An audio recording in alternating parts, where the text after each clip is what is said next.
Hello, नमस्कार, welcome to अर्थनीती. तुमच्यासमोर हा एक प्रश्न दिसतोय आणि तो ऑलरेडी सॉल्व्ह केलेला आहे. हा टेलिग्रामवरचा प्रश्न आहे. आपण जे काय अर्थनीती टेलिग्राम चॅनल आहे त्याच्यावर जे MCQ टाकतो आपण, तर ते जे सॉल्व्ह करण्याचं प्रमाण जे आहे त्याच्यामध्ये तुम्हाला दिसत असेल, उत्तर बरोबर देण्याचं प्रमाण हे फक्त 19% म्हणजे जवळपास 20%. आणि याचा अर्थ काय होतं, जवळपास 80% विद्यार्थ्यांचं उत्तर चुकलेलं आहे. मग असं का? तर याच्यामागे इथं हे जे रिझन आहे हे विथ POQ घ्यायचं आहे आपल्याला. म्हणजे ह्या आता लेक्चरच्या सिरीजमध्ये फार मोठा उद्देश आहे माझा की आपण केलेला अभ्यास हा परीक्षेत रिफ्लेक्ट का नाही होत, किंवा आपण अभ्यास करतानाच कुठल्या गोष्टी विचारात घेतल्या पाहिजेत, काय काळजी घेतली पाहिजे जेणेकरून की परीक्षेत त्याचा फायदा होईल. त्यामुळे टेलिग्रामवर जो आपला प्रश्न टाकला आहे त्याच्याबद्दल एक्सप्लेनेशन देणारच आहे. पण एक सगळ्यात महत्त्वाची गोष्ट अशी आहे, या सगळ्या गोष्टी शेवटपर्यंत बघा, कारण ह्याचा मेन उद्देश आहे, अभ्यास खूप झाला आहे, रिव्हिजन खूप झालं आहे, टेस्ट सिरीज पण सॉल्व्ह केलेत सर, तरीही स्कोर का नाही वाढत. इकॉनॉमिक्समध्ये त्यातही विशेषतः कन्सेप्ट असतील, फॅक्ट्स असतील, करंटचा अँगल असेल, हा सगळा करून सुद्धा जर आउटपुट मिळत नसेल तर काहीतरी मिसिंग आहे ना.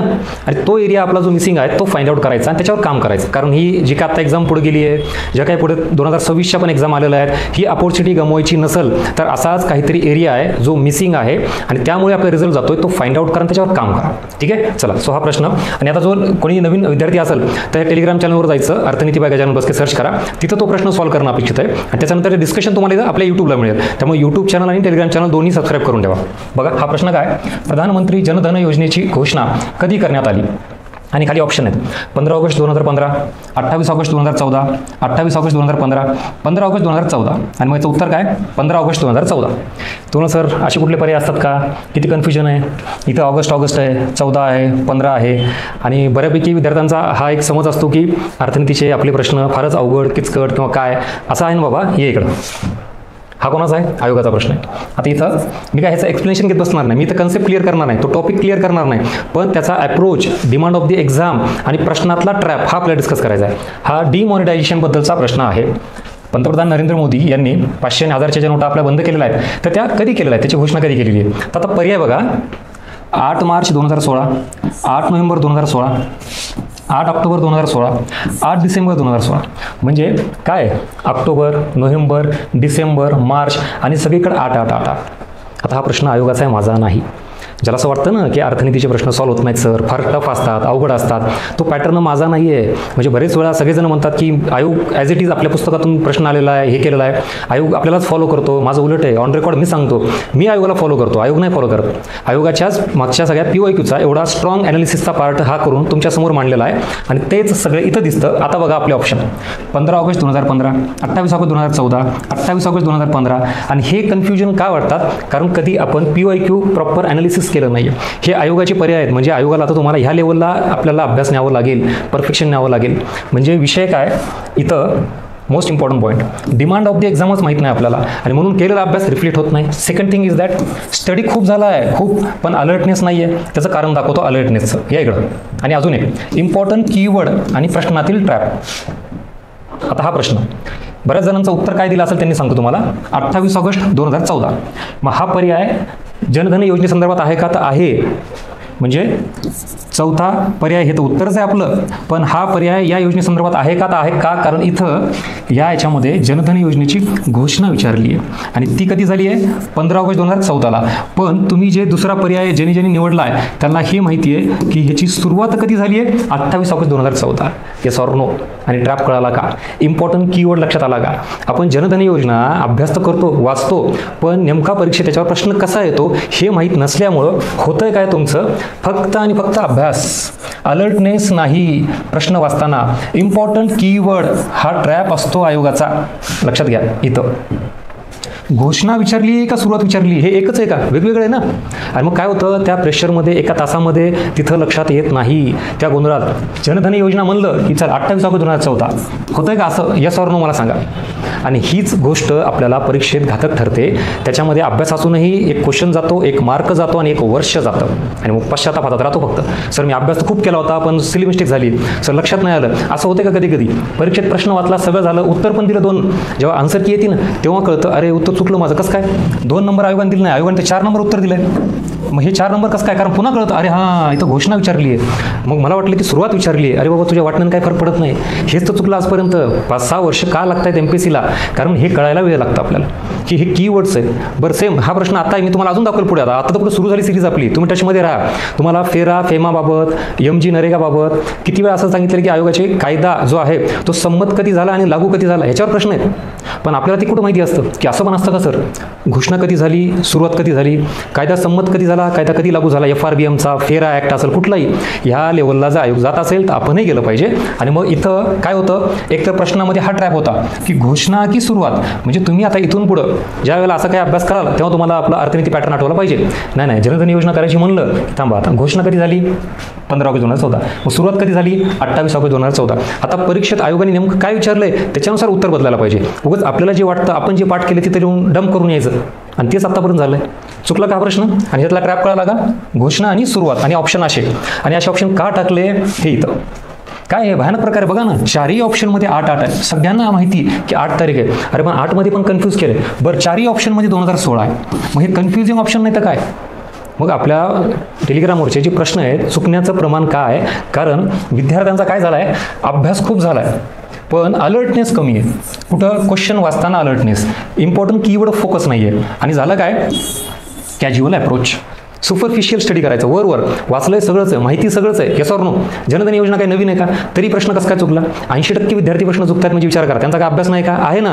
पण त्यांना एकतर हा कॅज्युअल अप्रोच नडला आणि सुपरफिशियल स्टडी. मला माहिती की ऑप्शननुसार निवडतो मी, गेला तो काळ, कॉम्पिटिशन वाढायला लागलंय, कट ऑफ हाय जायला लागलंय आणि मी आता 4 ऑप्शनवरून निवडतो असं नाही करायचं. आता 4 ऑप्शनची मला गरज नाही. प्रश्न वाचला की 4पैकी मी पर्याय निवडला पाहिजे. किमान फॅक्ट्सबाबत एवढं परफेक्शन आणा तर रिझल्ट येईल. सगळं डिपेंडंट नका राहू 4 पर्यायावर. ते 4 पर्याय कसे बघा ना, निवडा ना आता हे 4 पर्याय. आणि हे पण इथं नका सांगू, बरेच जण इथं उत्तर देतील मला, हे निवांत आहे. तिथं एक्झाम हॉल, ते प्रेशर, आयुष्याचं फेल्युअर आत्तापर्यंत आलेलं, वय झालेलं आणि अशा प्रेशरमध्ये तिथं तुम्हाला हे असे ऑप्शन दिल्यानंतर ज्यांनी अभ्यास केला ती सुद्धा कन्फ्यूज होणार नाही का? आणि हा प्रश्न काय माझा आहे का आयोगाचा आहे? किती भयानक लेवलला हे काम केलं आहे. आणि इथं आत्ता तर सुरुवात आहे. आता असे एक ना एक पॅटर्न तुम्हाला PYQ आणि त्याच्यासोबत आपला टेलिग्रामचा MCQ. त्यामुळे टेलिग्रामवर हे जे क्वेश्चन टाकलेत ना, कॅज्युअली घेऊ नका ह्याला. म्हणजे उगाच इथं हा जो प्रकार आहे ना, हा इथलचा कॅज्युअल नाही, सुपरफिशियल. उगाच प्रश्न आला मी किक लिहून बघतो, तिथं उत्तर देऊन बघतो आणि मग नंतर कळतं मला चुकलं का नाही. असं नका करू. टेलिग्रामवर आपल्या ह्या सगळ्या ॲक्टिव्हिटी ज्या आहेत त्या फॉलो करा. तिथं तुम्हाला MCQ मिळेल, त्याचं एक्सप्लेनेशन विथ PYQ अप्रोच आणि आयोगाचा क्वेश्चन पॅटर्न हा सगळा घेईल. आणि याच्यामुळे काय होईल माहिती का, तुम्हाला एक लक्षात येईल परीक्षेची डिमांड काय. फक्त अभ्यास करणं झालं आपलं. आतापर्यंत काय झालं माहिती का, नुसता अभ्यास, जास्तीत जास्त अभ्यास, कितीही. आता तुम्हाला खूप जास्त अभ्यास, खूप जास्त डेटा वाचण्याची गरज नाही आहे, त्या डेटाला प्रोसेस करायची गरज आहे. Yes or no. किती वाचणार तुम्ही? वाचून म्हणजे ते काय सॅच्युरेशन आलं सगळं, पण तरीही रिझल्ट येत नाही आहे. त्याचं कारण आहे हा अप्रोच लॅकिंग आहे कुठंतरी, त्याच्यावर काम करा. आता पुढं हे सगळं एवढं जे आता दिलं आहे ह्याच्या मागे कोणत्या विद्यार्थ्यांना हे कामाला येणार आहे? जुन्या विद्यार्थ्यांना का नवीन? जे जुने विद्यार्थी आहेत इतके वर्ष झालं रिझल्ट येत नाहीत, त्यांनी हे ताबडतोब इमिजिएटली अप्लाय करा. अभ्यासामध्ये बदल करा. कारण अभ्यास खूप झाला, आता सॅच्युरेशन आलं आहे, पण तुम्हाला ते ट्रॅप ओळखता येत नाही आहेत किंवा तुम्ही कॅज्युअली घेताय किंवा तुम्हाला असं वाटत होतं नाही असं कुठं असतं का? एवढे कन्फ्युजिंग ऑप्शन असतात का कुठं? असा काही विचित्र प्रकार असतो का? मग हे काय? मग आयोगाला असंच म्हणणार का तुम्ही हा विचित्र प्रकार नाही तर काय? मग आयोगाने जसं विचारलं तसं आपल्याला करावं लागेल. आपल्याला ते काहीही वाटू द्यात, अवघड जड जाऊ द्यात, भयानक लेवलला वाटू द्यात, पुढचे मानून तुम्हाला पुढचे फक्त प्रश्न फॉलो करा. मग तुम्हाला असा भयानक प्रकार समोर येईल की हे आपल्याला आधी कळायला पाहिजे होतं. आणि मग उशिरा कळाल्यानंतर पश्चातापात राहतो आणि 1-2 वर्ष वाया जातात. ठीक आहे. आणि याच्यात जुन्या विद्यार्थ्यांनी ताबडतोब सुधारणा कराव्यात. जे नवीन विद्यार्थी आहेत त्यांनी ह्या चुका करू नये, म्हणजे तुम्हाला 4-5 वर्ष लागणार नाहीत. Got it? नवीन विद्यार्थ्यांनी ह्या गोष्टी आत्ताच अभ्यास करताना, आता जनधन योजना आली तुम्हाला गजानन भस्के आठवणार की घोषणा कधी केली या तारखेला आणि सुरुवात कधी झाली या तारखेला झाली. हेच एक्झॅक्टली. आणि त्याच्याही पलीकडे जाऊन आता तुम्हाला नवीन विद्यार्थ्यांना ह्याच्यातलं कंटेंट न कळू द्यात की ती योजना कशा संबंधित आहेत, काय काही घेणं नाही ना, अप्रोच कळतोय का. माझा तोच मुद्दा आहे. कंटेंट खूप झाला, आता खूप अभ्यास झाला किंवा नवीन पण तुम्ही अभ्यास करणारच आहेत, समजून घेणारच आहेत, पण त्याही पद्धतीनं कशा पद्धतीनं प्रश्न येतात, वाचलेला कंटेंट एक्झाम ओरिएंटेड कसा वाचायचा, कुठला कीवर्ड लक्षात लगेच ठेवायचा जेणेकरून की आयोगात कन्फ्यूज नाही होणार. आता हा आयोगाचा प्रश्न इथं सगळ्यांना माहिती ना, पण आयोग असे ऑप्शन टाकले हे कोणाला माहिती खरं सांगायचं. आणि परत त्या एका तासामध्ये किती कन्फ्यूज होईल. आणि मग माणूस काहीतरी म्हणतो की अरे हे मी इमॅजिनच नव्हतं केलं. ज्याला असं वाटतं सर मी पर्यायामधून उत्तर निवडतो, निवड पर्यायामधून उत्तर कसं निवडणार आहेस. सो एकंदरीत नव्यांनी चांगली सुरुवात करा ह्या सगळ्या याच्यामधून. जुन्यांनी झालेल्या चुका आता परत नका करू आणि काहीतरी रिफॉर्म्स करा. आणि ह्याच्याही पलीकडे जाऊन अशाच पद्धतीनं सगळे इनपुट्स आपण देणार आहोत. त्यामुळे आपलं अर्थनीतीचं टेलिग्राम चॅनल आणि यूट्यूब चॅनल दोन्हीही सबस्क्राईब करून ठेवा. तुम्हाला ह्या अशा गोष्टी ज्या आजपर्यंत मिळाल्या नाहीत त्या इथे मिळतील. आणि मोस्ट इम्पॉर्टंट हा सगळा इथं वन साईड कार्यक्रम नसणार आहे. ह्याच्यात आपल्याला दोन्ही बाजूने खेळायचं आहे. इथं तुम्ही काही गोष्टी स्वतः ज्या केलेल्या आहेत त्या मला कमेंट बॉक्समध्ये मेन्शन करा. जनधन योजनेबद्दलचा हा क्वेश्चन पॅटर्न मी सांगितला, पण मला ह्याचा उद्देश तुम्ही कमेंट बॉक्समध्ये मेन्शन करायचं. आता तुम्ही परत म्हणा सर पर्याय द्या ना, तेच तर सवय बंद करा. काही गोष्टींची पर्याय नाही, किमान मेन गोष्टी तरी तुम्हाला माहिती पाहिजे ना. जनधन योजना कशा संबंधित आहेत, त्याचं मेन उद्दिष्ट काय हे मला कमेंट बॉक्समध्ये मेन्शन करा. एका वाक्यात, एका शब्दात, व्हॉटएव्हर शॉर्टमध्ये, पण तुम्हाला येतंय का, आठवतंय का. आणि नसेल तर मग अभ्यास काय केला तुम्ही हेच मला चेक करायचं दोन्ही साईडने. फक्त मी इथं सांगणार तुम्ही ऐकणार असं नका करू. तुम्ही इन्व्हॉल्व व्हा या प्रोसेसमध्ये. ठीक आहे, ते एक मेन्शन करा. आणि इथं हे जे प्रश्न आहे ना आता ह्या प्रश्नामध्ये काय करता तुम्ही विद्यार्थी म्हणून, नोटबंदी, डिमॉनिटायझेशन, रिकामी जागा आहे ना, ते लिहून भरून काढायचं सगळं. पहिली नोटबंदी कधी झाली, दुसरी नोटबंदी कधी झाली, त्याची सगळी डिटेल इन्फॉर्मेशन लिहून काढ.